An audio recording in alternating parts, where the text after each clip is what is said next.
मुख्यमंत्री के द्वारा हांसी को मॉडल जिला बनाने की घोषणा के बाद हांसी प्रशासन एक्शन में नजर आ रहा है। इसी को लेकर आज हांसी में सड़कों पर पसरा कचरा व अवैध कब्जे को लेकर हांसी के एसडीएम राजेश कोत हांसी के वार्ड 1 और वार्ड 26 में औचक निरीक्षण पर पहुंचे, जहां उन्होंने चार कुतुब गेट से खड़चुंगी रोड पर अवैध प्रकार से कबाड़ के गोदामों द्वारा किए गए कब्जे धारियों को चालान भी भेजा। वहीं अवैध तरीके से खड़ी नो पार्किंग में गाड़ियों के भी मौके पर पुलिस बुलाकर चालान काटे गए। साथ ही इन कबाड़ के मालिकों को, इनके के जो मालिक है, उन्होंने जो दीवारें खींची हुई है सड़क पर, रोड पर, उन्हें भी साफ तौर पर चेतावनी दी गई है, इसको हटा लिया जाए, अन्यथा विभागीय कार्रवाई अमल में लाई जाएगी। बता दें कि इस दौरान लोगों में एसडीएम साहब और प्रशासन को देखते हुए अफरा तफरी मच गई। तुरंत लोगों ने जो बाहर सामान रखा था उसे अंदर रखने की होड़ मच गई। वहीं बता दें एसडीएम के साथ हांसी नगर परिषद के एसआई संजय सिंह भी मौके पर मौजूद थे, साथ नगर परिषद की तमाम टीम भी मौजूद थी। फिलहाल यहाँ पर 2 चालान किए गए हैं गोदामों के, कबाड़ के गोदामों के, साथ ही 3 चालान अवैध जो पार्किंग है उसके किए गए हैं। फिलहाल एसडीएम साहब ने कहा कि ये अभियान लगातार जारी रहेगा और वो हफ्ते में एक बार इस वार्ड में निरीक्षण जरूर करते रहेंगे। जनता टीवी के लिए हांसी से अनुराग सिंह। पानीपत रिफाइनरी के कर्मचारी एक बार फिर हड़ताल पर चले गए हैं। बता दें कि पिछली 23 तारीख से कर्मचारी लगातार हड़ताल व धरने प्रदर्शन पर हैं, जिसके चलते कई बार तनाव की स्थिति भी हुई, फोर्स को भी वहां पर बुलाना पड़ा। सुरक्षा कर्मियों और इन कर्मचारियों के बीच आपस में पथराव भी हुए थे, लेकिन इसके बाद बीते दिन इनका आपस में समझौता हो गया था। रिफाइनरी के अधिकारी मौके पर पहुंचे थे और जिनका कहना था कि कर्मचारियों की सभी मांगे मान ली गई हैं, लेकिन आज फिर कर्मचारियों का प्रदर्शन एक बार फिर से उग्र हो गया, जिसके चलते जो सुरक्षा कर्मी थे उनके द्वारा कर्मचारियों पर वाटर कैनन और हल्का बल का भी प्रयोग करना पड़ा। लेकिन अब देखना ये होगा कि पानीपत रिफाइनरी का ये मामला कब तक सुलझेगा। कर्मचारियों की लगातार मांग है कि उनके वेतन में बढ़ोतरी की जाए और इसके साथ साथ जो समय सीमा है 12 घंटे से 8 घंटे की जाए। देखना ये होगा कि कर्मचारियों और रिफाइनरी के बीच कब तक समझौता होगा। पानीपत से जनता टीवी के लिए अनिल सैनी की रिपोर्ट।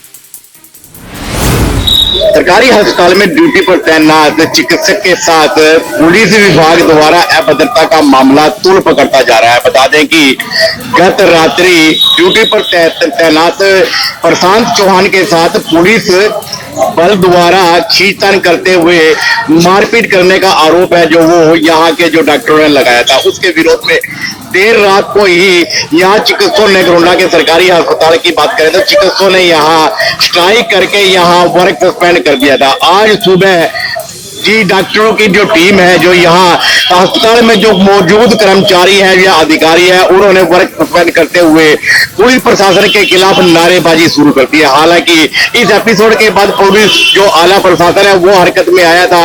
एसडीएम गोंडा या डीएसपी या एसपी की बात करें, कहीं ना कहीं जो वो मेडिकल अधिकारियों के साथ बातचीत करके कहीं ना कहीं इस मामले को निपटाने के लिए लगे हुए हैं। लेकिन डॉक्टरों का ये कहना है कि जिस प्रकार से एसएचओ गोंडा या उसकी टीम ने यहाँ जो कार्यरत डॉक्टर है प्रशांत चौहान, उनके साथ जो बदतमीजी की है, उसको लेकर एसएचओ को सस्पेंड किया जाए और माफी मांगकर उसके बाद ही किसी बात का जो निर्णय है वो किया जा सकता है। गोंडा से जनता टीवी के लिए सुशील कौशिक।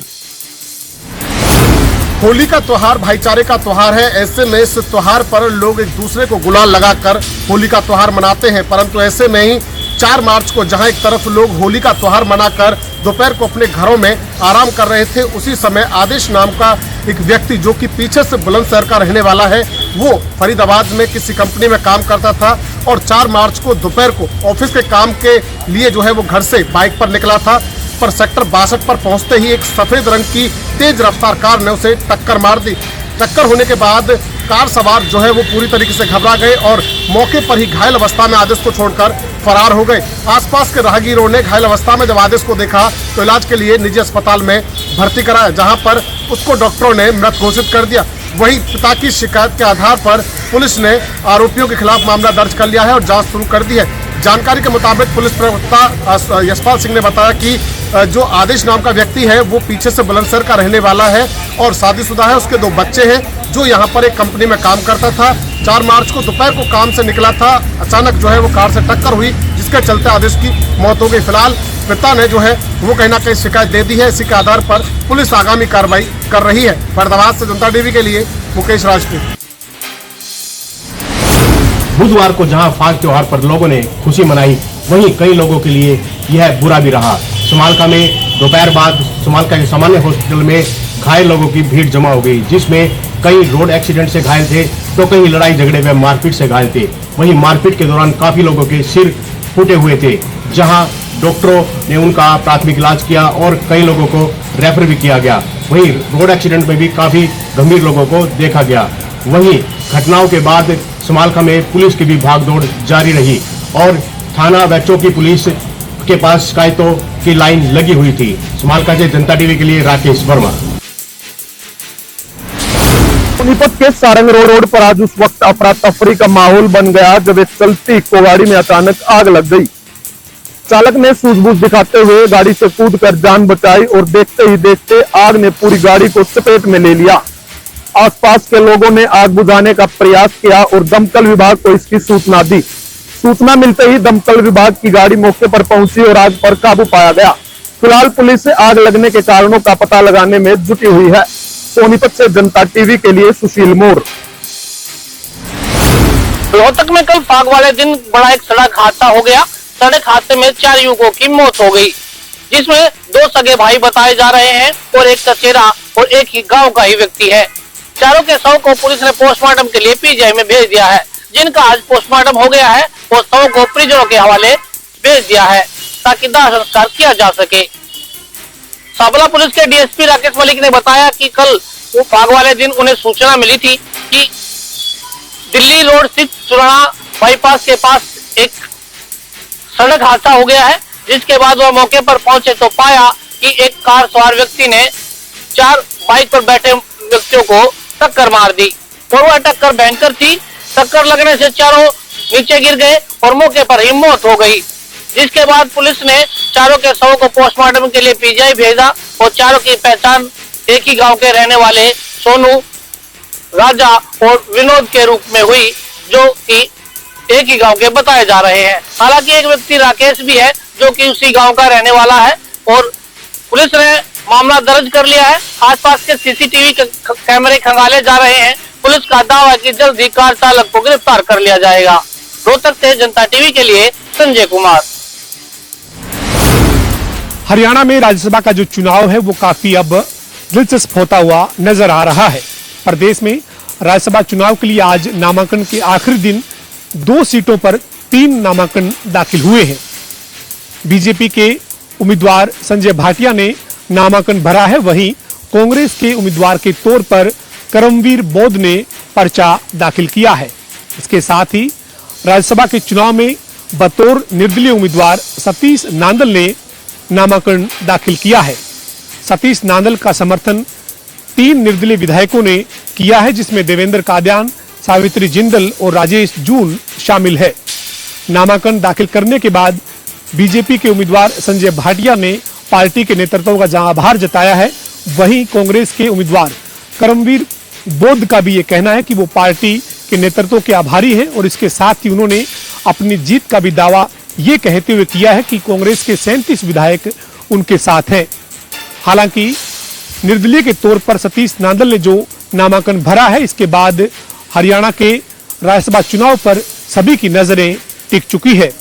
चूंकि विधानसभा में जो संख्या बल का गणित है उसके मुताबिक 1 सीट बीजेपी के खाते में जाना तय है, जबकि कांग्रेस भी 37 विधायकों के साथ दूसरी सीट पर मजबूती के साथ अपनी दावेदारी में है। इस बीच देखना यही होगा कि क्या कोई बड़े समीकरण बदलते हैं या नहीं। इसी के चलते हरियाणा का जो राज्यसभा का चुनाव है वो अब चर्चा में आ गया है। हरियाणा विधानसभा का बजट सत्र का आज 8वां दिन रहा है। सदन की कार्यवाही 2 बजे प्रश्नकाल के साथ शुरू हुई। प्रश्नकाल में सत्ता पक्ष और विपक्ष के तमाम विधायकों ने अपने अपने सवाल सदन में रखे। इसके बाद संबंधित विभागों के मंत्रियों ने उन तमाम सवालों के जवाब दिए। इसके साथ ही बजट सत्र की आज की कार्यवाही में हरियाणा के 2026-27 के बजट अभिभाषण पर चर्चा की शुरुआत हुई है। बजट पर चर्चा के दौरान सत्ता पक्ष के विधायकों ने इसकी जहां तारीफ की और ये कहा कि विकसित हरियाणा की तरफ बढ़ता हुआ ये दूरदर्शी सोच का बजट है, वहीं विपक्ष ने बजट अभिभाषण पर चर्चा के दौरान सरकार पर निशाना साधा। विपक्ष के तमाम विधायकों ने जब बजट अभिभाषण पर अपनी बात रखी तो अनेक खामियों को गिनवाते हुए सरकार पर सवाल खड़े किए। इसके बाद बजट सत्र की जो कार्रवाई है उसमें जीएसटी में जो संशोधन हुए हैं उसको लेकर भी एक धन्यवाद प्रस्ताव विधानसभा के सदन से पारित करके केंद्र को भेजने का एक प्रस्ताव आज सदन में रखा गया था, जिस पे चर्चा के बाद उसे पारित किया गया है। बहरहाल बजट सत्र की जो 8वें दिन की कार्रवाई है वो स्थगित हो चुकी है और 9वें दिन की कार्रवाई शुक्रवार को 11 बजे प्रश्नकाल के साथ शुरू होगी।